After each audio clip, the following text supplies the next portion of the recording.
Bonjour et bienvenue pour cette édition qui combine sortie de novembre et cadeaux de décembre chez les Indés de l'Imaginaire. Alors, on commence avec les éditions Nemos et par entrer dans les méandres de Jadis, la ville infinie. Cet ouvrage, objet d'un crowdfunding brillamment réussi, est né d'une étonnante combinaison d'imagination talenteuse. En effet, les 30 personnages qui ont été dessinés par Nicolas Fructus ont inspiré Charlotte Bousquet, Régis-Antoine Jolin, Mathieu Gabory, Raphaël Garnier de Cassagnac, pour des carnets et des souvenirs, comme on dit, picaresques. La sombre poésie de cette ville ne peut que vous entraîner vers encore et encore plus d'exploration. Toujours aux éditions Nemos, venez donc boire un verre au bar des Étoiles Mortes de Jean-Claude Dugnac. L'humanité s'est vue offrir l'accès aux étoiles, mais ce n'est pas sans contrepartie. Perdre son corps et devenir un astral, est-ce que c'est un cadeau, est-ce que c'est un piège?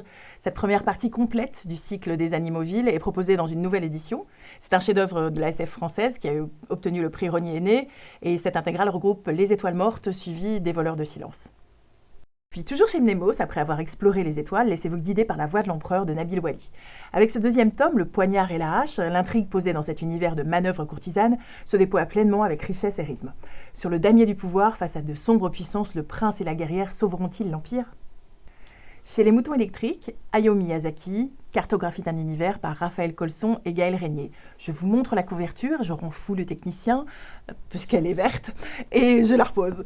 L'œuvre de Miyazaki s'étale sur 40 ans et a touché grand et petit. C'est une vision du monde singulière et nuancée. Raphaël Colson, grand amateur de manga, s'est uni à Gaël Régnier, qui est lui un fin connaisseur du Japon, et il vous présente une approche originale de l'œuvre de Miyazaki, qui est un inventaire d'univers qu'on ne présente plus.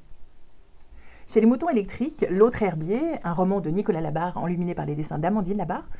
Un herbier et une carte. Est-ce que cela sera suffisant pour distraire Valentine, qui est coincée avec ses parents, sans amis et surtout sans téléphone?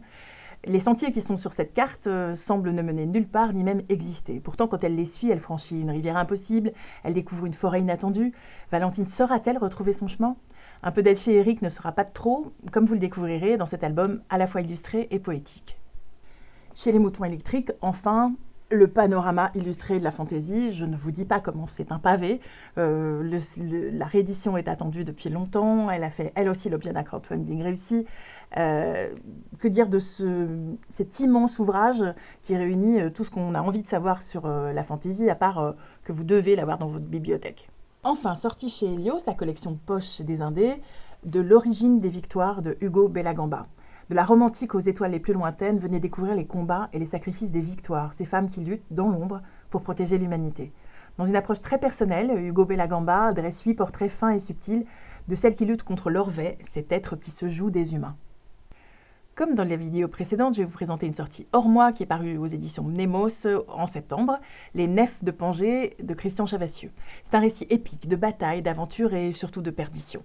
Il s'agit de la traque d'un monstre, mais ce sont les conflits intimes que vivent les personnages qui font l'action et qui donnent envie de plonger dans cet univers sensuel et maritime, aux croisées de l'Odyssée et de Moby Dick. Voilà, j'espère avoir éveillé votre curiosité et vous avoir donné des envies de lecture. Il n'est jamais trop tard pour offrir un livre. Et comme nous sommes à la période des cadeaux, n'hésitez pas à vous faire plaisir et à gâter les étagères de votre bibliothèque. Au revoir. Livre 6, prise 1. Chez les Moutons électriques à nous... Action. Ah, pardon. Il est con. Action. Voilà, j'espère avoir éveillé votre curiosité et vous avoir donné des envies de lecture. Tu me fais trop rire. Mais t'es con. Action. Bonjour.